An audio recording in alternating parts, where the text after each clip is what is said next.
what impact does that have on the life expectancy of that asset. And we are going to be bringing forward some recommendations with respect to some of our asphalt programs, similar to what we did recently with some of our concrete programs. Thank you. Councilmember Wright. Thank you, Mr. Chair. If I can expand on that notion.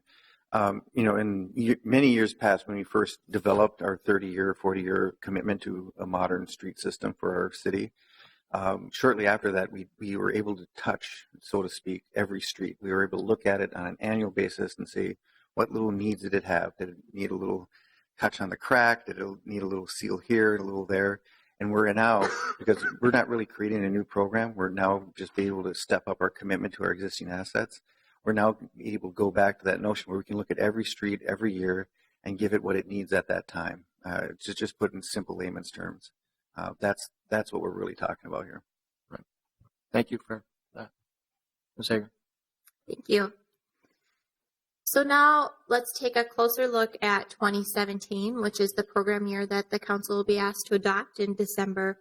We're showing here the major work that was originally in the 2017 capital improvement program and the one reconstruction project that we have recommended to be accelerated into 2017, 42nd Avenue North from Xerxes to Lyndale. And we're also showing where we have identified a area of concrete streets for the concrete rehab program up in Waite Park. So these are the 2017 projects, paving projects that we're recommending, and this shows you the 2017 program by numbers. So the red portion is the amendment, new change, and the yellow is the existing CIP. That's correct, Mr. Chair. Thank you. The fact it's up in Northeast has nothing to do with Councilmember Reich being the chair of the committee, right? I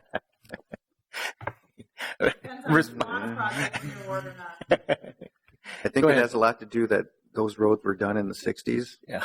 And they haven't been touched since. Yeah, I know. It is. It does apply through our regular process. Okay.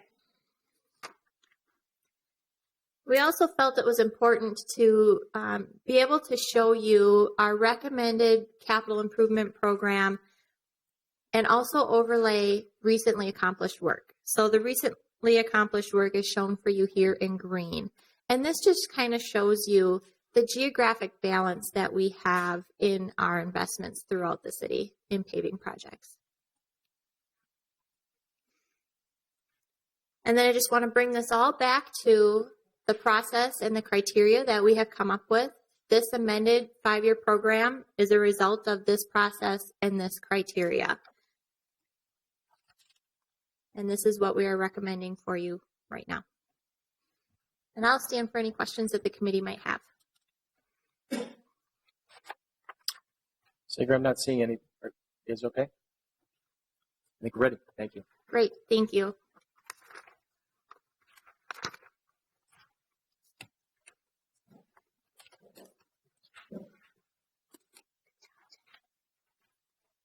Mr. Chair, members of the committee, we're going to move on to the third portion of our budget, mayor's recommended budget proposal today, which is a presentation by Mike Abelin, and I'll introduce Mike now. Welcome, Mr. Abelin. Please feel free to take it whatever transition time you need. Good morning, everybody. I'm Mike Abelin from the Finance Department. I'm the Director of Capital and Debt Management for the city. And I need a minute to get set up here.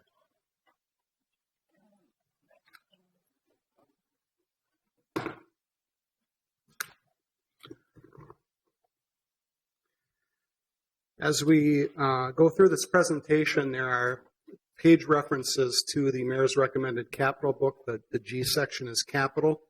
So if you want to look at details behind the summarized slides, you can toggle back and forth with your online view of the budget and see more detail. So I did provide that. So basically, I'm going to talk about the 2017 through 21 Mayor's Recommended Capital Improvement Program. And then I'm going to switch to the debt service statistics from the 2017 debt service budget, and then open up anything for questions. So in the 5-year plan this year, we have the largest allocation of resources we've ever had since I've been doing this, at almost $907 million. You can see where the dollars are allocated there, largely public works at about 83% of the budget, and park board at 7%, and public grounds and facilities at 6.6%. So a fairly large program this year. I did a little research before I came up here and noted that in 2016, that 5-year total was $668 million by comparison. 2015 was $572 million, and 2014 was $592 million. So you can see at this $907 million, it's a very, very large increase, and that has to do with the plans I'm going to talk about, the street infrastructure and parks plan, but there's also some very large water projects and stuff going through the program right now. In terms of funding for the 5-year high-level plan, you can see that about 18% of this project total is from enterprise revenues and another 18% from bonds. So in our sewer, water, solid waste, etc., enterprise and parking, about half of their expenditures are covered with bond funds, and the other half are pay-as-you-go cash sources. So those are two big ones. The net debt bonds in the 5-year plan is about 27%. And I'm going to talk more about transfers in a minute. And then special assessments and municipal state aid are some of the other larger sources. In terms of the 2017 plan, the amount for 2017 funding is $197 million. And again, you can see that Public Works is a large part of this, but they're not 83% in the 2017 plan. They're about 70%. So one of the big areas that's a little bit unusual for 2017 is the public grounds and facilities. We have a lot of police and fire station projects and a warehouse for the police property and evidence stuff going through in 2017. So a little bit larger public grounds and facilities portion for 2017. And here are the funding sources for the 2017 plan. So you can see a different distribution here for 2017. Net debt bonds is 22 versus 27. And you can see a little bit higher enterprise bonds than we do in the 5-year plan because, like I said, there's a Fridley filter plant rehabilitation going on. That is a very long-term asset that has a little bit more bonding than other years of their program. And I'm just thinking of a couple things. One is, this is just using bonds, right? I mean, if you're using cash or if you're using enterprise funds to support those bonds, are they factored in as well? I'm thinking of the water plant stuff that you're talking about earlier. I'm also thinking about like Roof Depot, other things. Is the source of how we're going to pay those bonds considered or factored into this chart? Mr. Chair, this is how the capital projects will be paid for initially when they are constructed. So in other words, we will be using bonds issued for the enterprise funds. And then over time, utility fees will come in to pay back those bonds over time. Okay. So it's just the upfront source to get the project work completed and the expenditures incurred on the books. Everything else is just how to pay that debt. Correct. And the enterprise revenues is using cash that's in the funds to actually pay expenses that are currently being incurred. Thank you. Okay. For 2017, the non-property tax supported, or the property tax supported net debt bond allocation is a little over $43 million. So this is a larger than we've had in the past allocation of net debt bonds, largely attributed to the new streets and parks infrastructure program, which we'll have some slides on. Again, the big factors are Public Works and Park Board for good reason. In terms of 2017's budget, the things that are not property tax supported, some of the larger ones there are the water fund. Like I said, they have some large projects going through. And also solid waste has a large building facility project that's in the mix this for 17. And the stormwater fund has some big work going on. So just a breakdown of those sources. Here's the street infrastructure and neighborhood parks plan. So in total, a little over $150 million have been added into the 5-year program. $8 million each year into neighborhood parks, and from 21 to about 23 million per year added in to the streets infrastructure program. And this is on top of things that were in their normal requests. So this is just a portion of the dollar amounts for street work. How that's paid for in the 5-year plan is, if you look at the net debt bonds is the largest portion of that, between the park board getting $8 million extra each year, and then the street infrastructure program ramping from 5.2 million up to 10 million. So that's 78.5 million of that 150 in total. And then stormwater is also funding a little over $1.5 million each year of the streets infrastructure program. So as we do street work, there's stormwater work that needs to happen as well. And then the rest of that is the transfers area. So this is use of city cash in funds over time that we believe are able to be utilized to make these capital improvements. So pretty significant pay-go component to the first 5 years. As we get into this program a little bit more, we'll see more bonding and more other sources coming in, including actually property taxes actually helping to pay some of the later years after the TIF is consolidated TIF district goes away. Any questions before I move on? I think we're okay. Please continue. Okay. Some of the other areas of the budget, Municipal Building Commission is funded roughly half and half. It's for this building that we're in. So they have about an $8.5 million allocation for 17 and about double that in the 5-year plan. Their project is primarily net debt bond funded on our side, and then the county provides their resources for their half. The Park Board has several projects in the 5-year plan. You can see I've got in green highlight there the neighborhood parks capital infrastructure.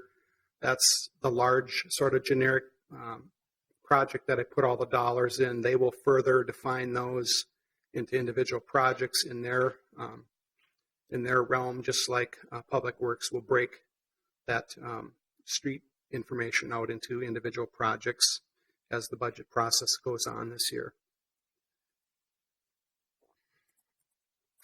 Public Works Department, it's, they have so many projects, it's impossible to try and cover them all in a brief presentation.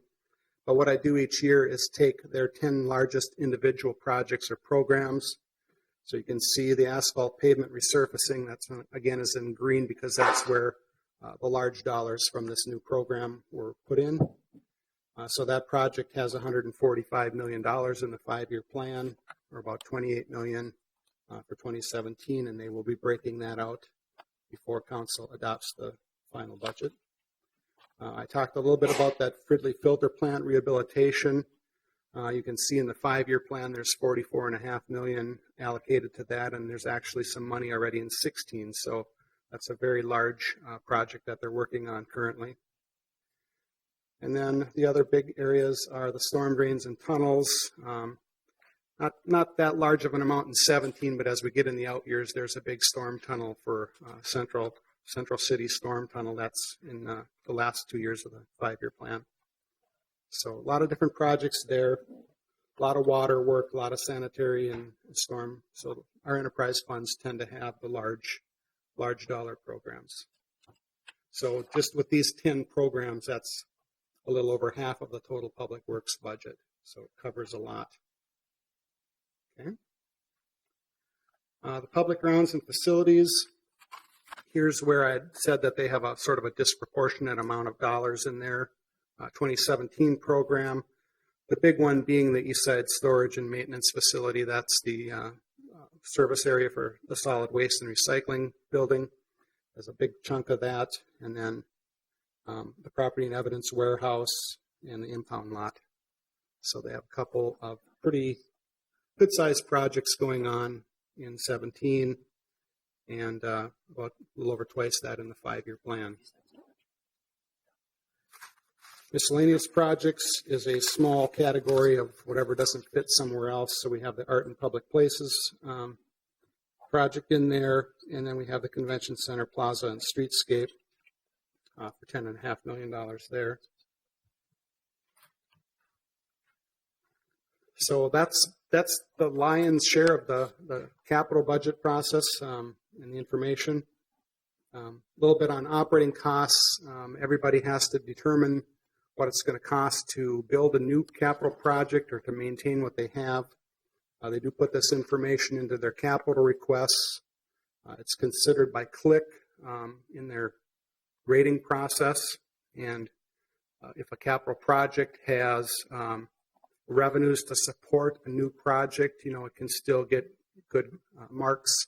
But if it's something new and there's not a good way identified as to how it will be maintained, they can actually lose some points in the rating process based on operating costs. We do not build operating costs into their operating budget from the capital side, but it is needing to be managed by the departments. When they request capital dollars, they have to internally determine how they're going to use their operating budget to keep the assets up. Finally, it's difficult for many of these project areas to determine the operating cost implication because, we've got programs that are like street programs like the asphalt pavement resurfacing program, and it's sort of hard to calibrate how that would factor into a reduction in operating costs if we spent a lot of dollars there. All right, we're going to go on to the debt portion now. This is a good story in debt. Is there some questions? Yes, I'm sorry, Mr. Ablin. Before you get into the good story, which we're all excited about, Councilmember Palmisano. Thank you, Mr. Chair. Mr. Ablin, this might be a fairly obtuse question that we should take offline, but am I looking at this wrong? On slide 7, when you have the net debt bond allocation, it seems right to what we had agreed to with the park board versus public works. It's roughly a 2-to-1 ratio there. But then on slide 9, it looks like the street infrastructure total for the 5-year plan versus neighborhood parks is closer to 3 times that. And then on slide 13, it looks different still. Am I looking at this wrong? Can you help me understand? Yeah. Mr. Chair, Councilmember Palmisano, the amount that was agreed to with Park Board is $8 million on top of what they had previously been allocated, which was about $2.5 million. So if you look on slide 7, you see the $10.5 million of net debt bond component to their program. That is what is in the ordinance and the information on the new plan. The public works amount is an allocation of net debt bonds and other sources, and it's not prescribed on a 2-to-1 ratio or any ratio per se. That was just an increase to their existing program. So they have other, bridge programs and traffic signal and different programs that take net debt bonds that they already had, an allocation in the base, what I call sort of the base net debt bond program. So Okay. you will not see necessarily a ratio that A similar makes one that sense to you. carries throughout? Okay. Yeah. But if you wanted to dig down deeper, it could be in an additional street paving component into the net debt bond program, as opposed to the waterworks or other stuff that would fall under public works that was already out there. Mr. Chair, that is correct. They have, previously, before this new program got built into the program, they had already had net debt bond allocations into various street projects, and then the new resources are added on top. Thank So- you.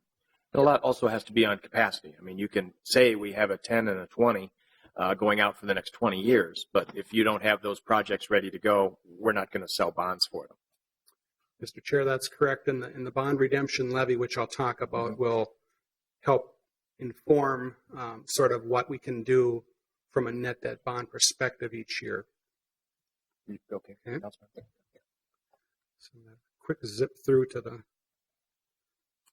debt service. Okay, so yesterday we sold $120 million worth of bonds, and the maturities range from 12/1/17 through 12/1/26. And our interest rate that we're going to pay on those over all the maturities is 1.45%. So That's pretty good value. that's a pretty good rate. That is below the 10-year Treasury rate right now. Part of that is due to a pretty aggressive structure. We have a lot of bond value in the first couple of years, which are at rates much lower than 1.45. But overall, over the whole bond sale, we achieved a 1.45% rate. So pretty good. I know Mr. Ruff had sent you all the rating agency reports from the getting ready for the sale. So they were all very positive. They're all the same ratings that we had back in 2014, which was the last time we had a formal bond rating. So AAA from Fitch and Standard & Poor's Global, and a AA1 with all stable outlooks. And the stable outlook is pretty important also, because if you're close to being downgraded, they would maybe put you at the same letters like a AA1, but they could have a negative outlook.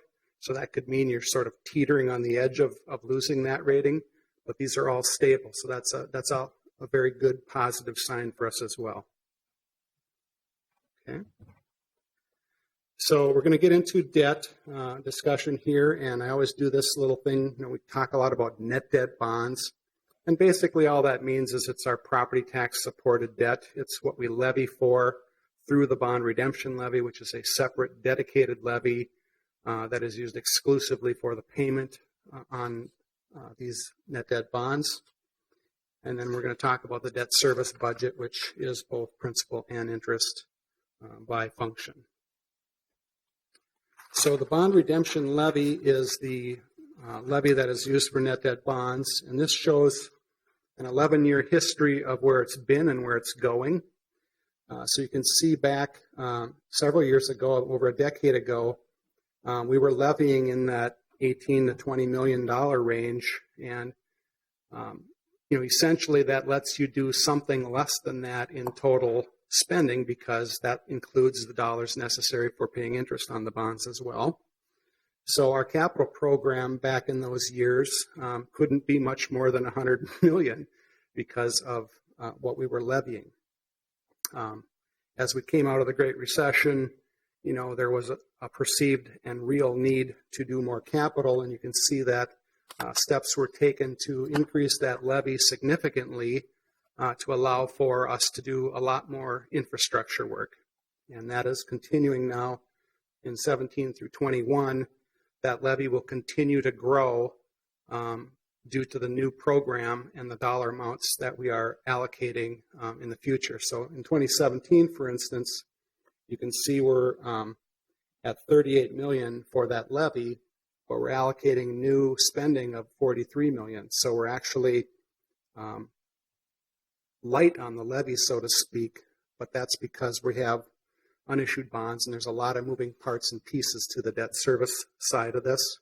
But we are growing that levy to be able to handle those needs as they come due with the actual issuance of debt, because the issuance of debt isn't necessarily tied one for one to the timing of when you spend the money. So we will be just fine by raising these levies over time to accommodate the debt service. Okay.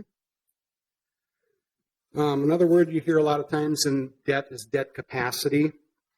And basically, there's a state statute that determines what our debt capacity is. And this deals with, again, property tax supported debt based on your assessed values. That's 3.33% of our market value. So for 2015, the end result is this thing called the legal debt margin. for which the city has a 1.11 billion legal debt margin. And at this point in time, we have about 100 million or 111 million of debt outstanding. So we've used a small part of that, leaving us $1 billion of capacity to issue legally. But capacity to issue and capacity to pay and willingness to levy to make those payments is a significant difference. And from my standpoint, our capacity to pay is really more important than our capacity to issue, because we have a very good tax base. It's growing, and we are managing our debt so as not to go crazy with the outstanding amounts of debt.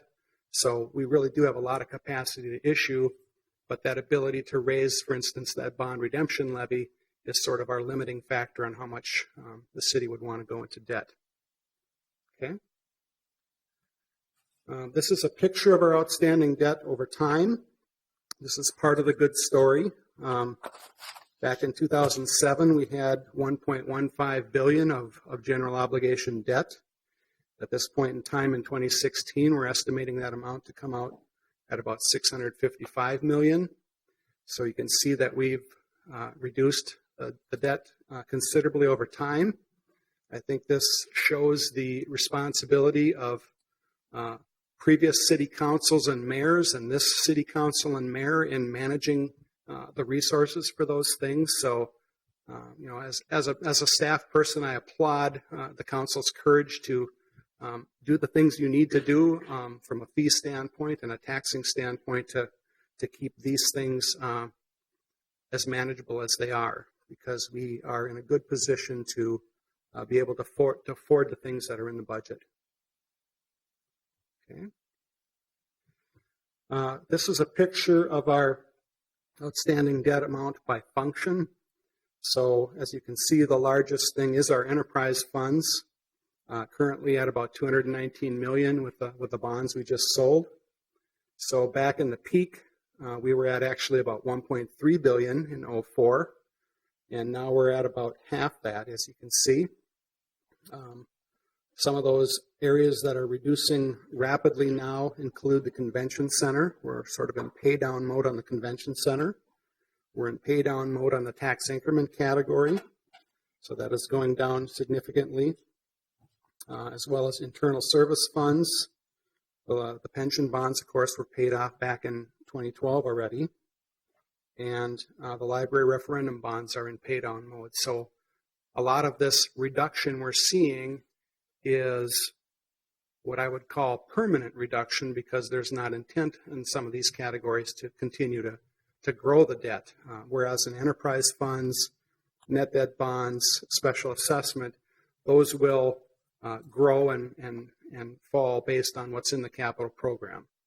So we may actually see some of those rise over time or stabilize. Okay? Any questions before I go on? Not seeing any, Mr. Okay. This is just a picture of that outstanding principal.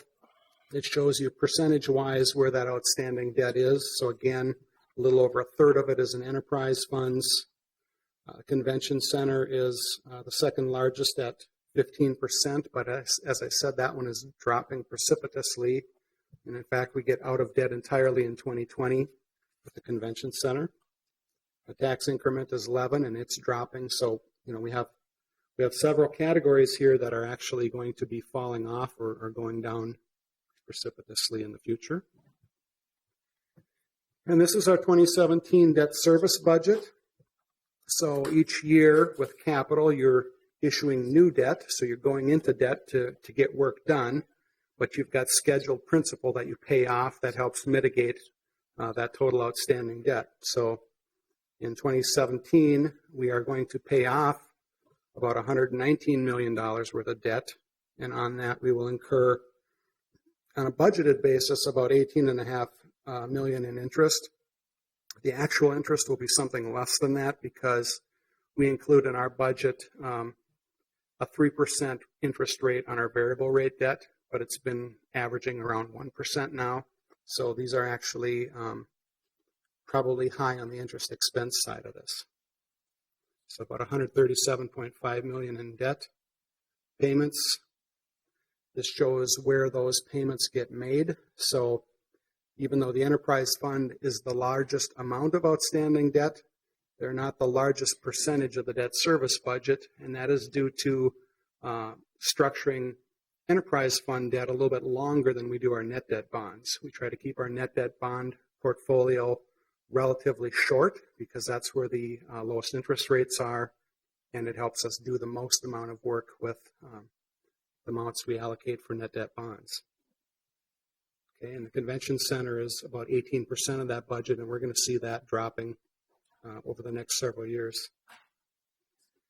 In terms of our budgeted interest over time, we're obviously in a very low interest rate environment right now. And as our debt has gone down, our interest rates that we're paying on that debt has also gone down. So back in 2014, our average interest rate was about a little bit less than 3.5%. Now projected for 17, it's at 2.8. So you can see that we are benefiting from this lower interest rate environment we're in. And again, this is budgeted interest. The actual interest was less than that because we have had variable rate debt throughout this time frame that we were paying significantly less. And it should be known that from 14 through 16, we were budgeting variable interest rate at 5%. But we've recently reduced that for the 17 budget to 3% to get a little bit more realistic and still leave room for rates to increase, which is likely they may increase in 17. Okay. This picture here is the property tax supported debt per person in the city of Minneapolis. Back in 2007, 8, and 9, et cetera, when it was the highest, that had to do with having pension bonds outstanding and more of the library debt outstanding. As that debt has gotten paid off, you can see the significant drop in 11 and 12. That was paying off a lot of pension debt, so that was property tax supported.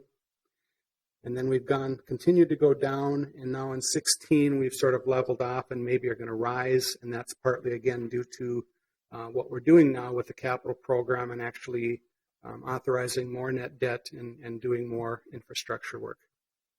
So I don't anticipate us going back, radically or anything, but we may level out here in that range that we're at right now. In terms of 2016, some of the good news of the story, we've done several things to prepay debt and realize some interest savings. So in May, we paid off $3,975,000 of taxable Block E refunding bonds. That saved the city in future interest expenses of about $1,777,000. The tax increment Midtown Exchange project, we also had excess resources, paid $1,250,000 of that off in May. That saved another $816,000. And we're going to prepay on December 1st 3 maturities of parking ramp bonds. Once we do that, we will forego $1,188,000 of future interest expense on that business function. And then as part of the refundings we just did, part of the $120 million sale, we realized $3,980,000 of savings on 2009 bonds and about $565,000 on the 2009B. And in addition to that, I've got a notation that we had $29,450,000 of bonds outstanding going into that refunding, but with the premiums we got on the bonds, we're actually able to reduce the amount of bonds outstanding to $28,845,000. So not only are we saving interest, we will have less debt outstanding on our books. So that all helps to bolster our financial position and our condition. Okay. Getting perilously close to being done here. In terms of variable rate debt, at the end of 2016, we will have somewhere in the neighborhood of $86 million, or about 13% of our portfolio in variable rate debt. We have both tax-exempt and taxable variable rate debt. And at the moment, the rates are about 0.65 to 1.11. And in an odd twist of fate, our tax-exempt debt is actually costing us more than our taxable bonds right now. And it has to do with the index used to price these bonds and the spread that is associated with them. So we have a very, the LIBOR index and the spread we have on that is actually giving us a rate of less than about 0.67% right now. And that is the debt that's being used for the Target Center renovation project. So we have a $74 million loan, if you will, with Wells Fargo. So as we're incurring expenses, we are going into debt on that particular facility. So we don't have to pay on all bonds outstanding for the whole time. We're slowly going into debt there, and it's in variable rate at a very low rate. That's also the case with Nicollet Mall. One of these tax-exempt loans is a $25 million project that, as we incur expenses on the Nicollet Mall project, we do a drawdown from U.S. Bank in this case and go into debt over time. And both of those will, once those projects are completed, we will be issuing fixed-rate bonds to take that variable rate debt out and achieve, a new level of debt service for those functions. Okay. That's about really all I have left. Important budget dates coming up, of course, are November 30th for the public comment on the tax levies and the budget. And December 7th is the public hearing on the budget and the adoption. So that's really all I have, unless there's some questions. Thank you very much, Mr. Ablin. I am not seeing any questions, which does not mean we do not appreciate the work you've done. We're in great shape, and largely due to the management of our debt function. So thank you very much. I do have a comment from Councilmember Gordon. Are U.S. Bank and Wells Fargo the only two financial institutions we could go to handle that debt, or do we have any other options? Mr. Chair, Councilmember Gordon, we also, when we did these bank loans, had bids from Bank of America and also BMO Harris. So there was more banks involved in the bidding process. U.S. Bank and Wells Fargo were more competitive. So that's why they're selected. Yep. Thank you very much, Mr. Ablin. Thank you. Thank you. You guys have finished. I've got another 2 minutes if you wanted to stretch it out. But I think it was a terrific idea to have the Public Works, which is the most significant investment that we make, and as one department, coincide with what's happening from the debt perspective and the capital projects, especially highlighting the great work with the Neighborhood Parks Street Funding Program, and then going through the process that we use to make sure that we were putting that additional funding opportunities into a credible process that was open and transparent and certainly addressed some of the equity issues. So happy to give you any final comments. You've got about 45 seconds. Mr. Chair and members of the committee, a final thank you on behalf of the Mayor's Office and of Public Works for our opportunity to present the Mayor's 2017 recommended budget. And a thank you to the council members for your leadership in passing the ordinance, which led to our presentation today, showing you what the next 5 to 6 years of our streets capital program looks like. And thank you very much to the Public Works staff who have helped me thoroughly understand our budget and be prepared for this today.